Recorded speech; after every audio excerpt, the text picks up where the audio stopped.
আজকে তোমাদের দেখাবো আমি ড্রাই ফিশ কিভাবে মানে শুটকি মাছ কিভাবে প্রচুর লতি দিয়ে রান্না করে।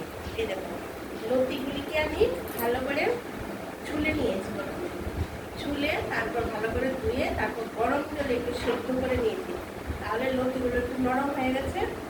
সেদ্ধ করে এই দেখো সেদ্ধ করে নরম হয়ে গেছে। এখানে আমি একটু পাতলা পাতলা করে একটা আলু আর একটু বেগুন পাতলা পাতলা করে একটা আলু কেটে নিয়েছি। আর আমি পরে দেখাবো তোমাদেরকে এটা চেপা শুটকি, আবার অনেকে শীতল শুটকি বলে। তোমরা অবশ্য এই শুটকিটা যদি না পাও তোমরা যে কোনো ড্রাই ফিশ দিয়ে এটা রান্না করে দেখতে পারো, আমাদেরকে দেখবে খেতে খুব ভালো লাগে। আর ড্রাই ফিশ রান্না করতে গেলে সবসময় লাল তেলটা দিয়েই ভালো লাগে, অল্প তেল দেবে, লাল তেলটা দিই টেস্টি হয়। আমি লাল তেল দিই।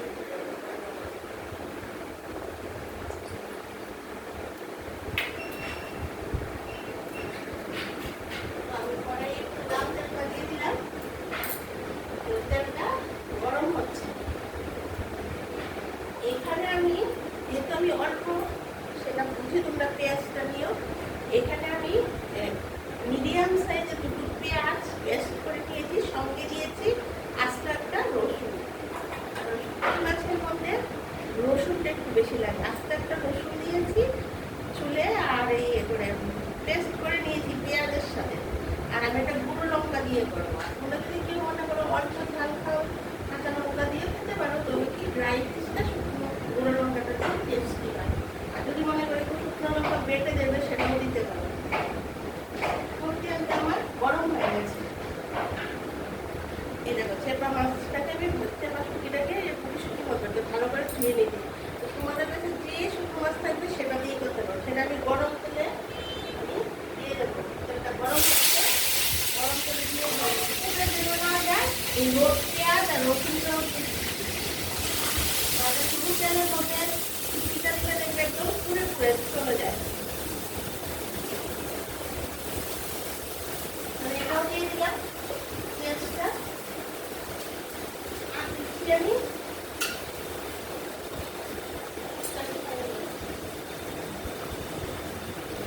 একটা চামচ হলুদ দিচ্ছি, আর এই চামচটা দিয়ে 2 চামচ গুঁড়ো লঙ্কা দিচ্ছি। দিয়ে এরকম ঝাল খাবো, ঝালটা যার যার মানে মতো করে দেবে। এই দিয়ে খেতে পারো। এবার আমি মশলাটাকে ভালো করে নাড়বো, আর নুনটা যে যার স্বাদ মতো পরিমাণ মতো দিয়ে দেবে।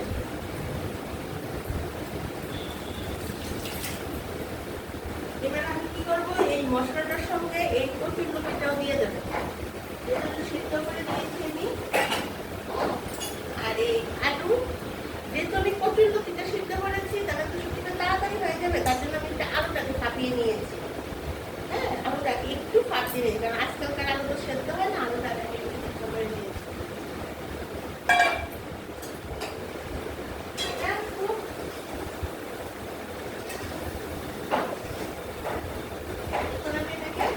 একদম নেড়ে নেড়ে শুকনো করে অল্প করে ছুঁ দিয়ে নামিয়ে রাখবো। মানে এটাকে আলুটাকে সিদ্ধ করে নিয়েছি, মানে আলুটাকে ফাটিয়ে নিয়েছি আর মশলাটার সঙ্গে সব একসঙ্গে দিয়ে দিয়েছি। তেলের মধ্যে আগে শুটকিটা দিয়েছি, তাহলে বেশিক্ষণ থাকলে তো শুটকিটা তাহলে পড়ে যাবে। আর যদি তোমরা লটে টটে দিয়ে করো তাহলে একটু লটে শুটকিটাকে গরম জলে ধুয়ে তারপরে নুন হলুদ দিয়ে ভেজে নেবে, বা অন্য যে কোনো শুটকিও গরম জলে ধুয়ে নুন হলুদ দিয়ে একটু ভেজে নিবে। আর এই চেপা শুটকিটা খুব নরম থাকে, তার জন্য আমি ভালো করে ধুয়ে নিয়েছি, তেলের মধ্যে জাস্ট দিয়ে দিয়েছি। এখন আমি ভালো করে শুটকিটা কম তেলেই টেস্টি হয়, লাল তেল দিয়ে খুব কম তেলে, সেটা আলাদা আলাদা করে ভাজতে হয় না, সেটা একসঙ্গে বসিয়ে দিলেই টেস্টটা বেশি হয়।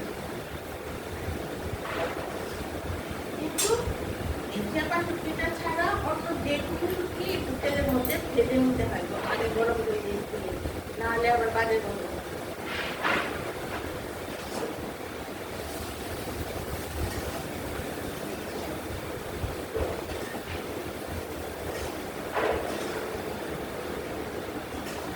অনেকে আবার এই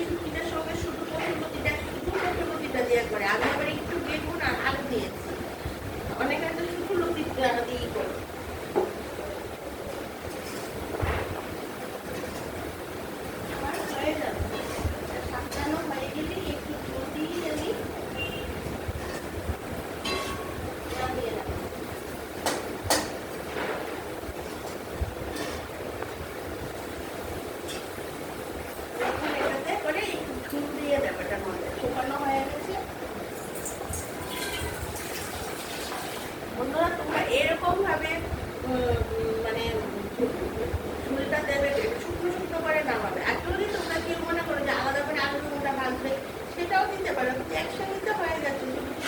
শুটকির মধ্যে এমনি তো তেলটা বেশি দেয় না।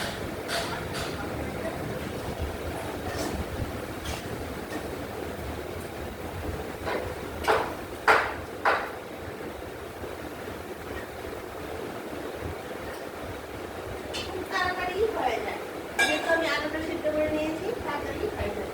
তোমাদেরকে নামিয়ে দেখিয়ে নিয়েছি। তোমরা দেখে নেবে যে আলু যদি দাও, আলুটা সেদ্ধ হয়েছে কিনা, বেগুনটা সেদ্ধ হয়েছে কিনা, সেটা তোমরা পুরোটা দেখে নেবে, না দেখে নামাবে না। আমি যদি আলুটা সেদ্ধ করে নিয়েছি, কারণ লতিটা তো, আর লতি অবশ্যই প্রচুর লতি যারা প্রথম রান্না করছে হয়তো জানবে না, অবশ্যই কিন্তু কাঁপিয়ে নেবে, নাহলে আর বেশি সেদ্ধ করলে আবার গলা যাবে।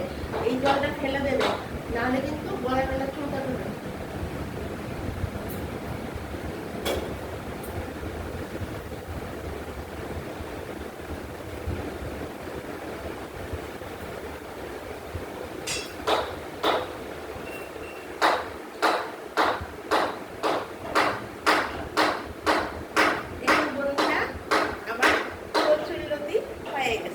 তোমাদের যদি পছন্দ হয় তাহলে তোমরা এভাবে অবশ্যই করবে।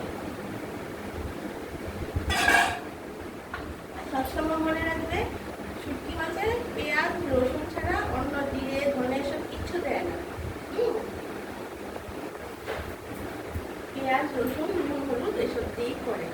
তাদের মধ্যে এখন আসি, পরের ভিডিওতে আবার তোমাদের সাথে আমার দেখা হবে, কথা হবে। আমি ডালিতে আসছি।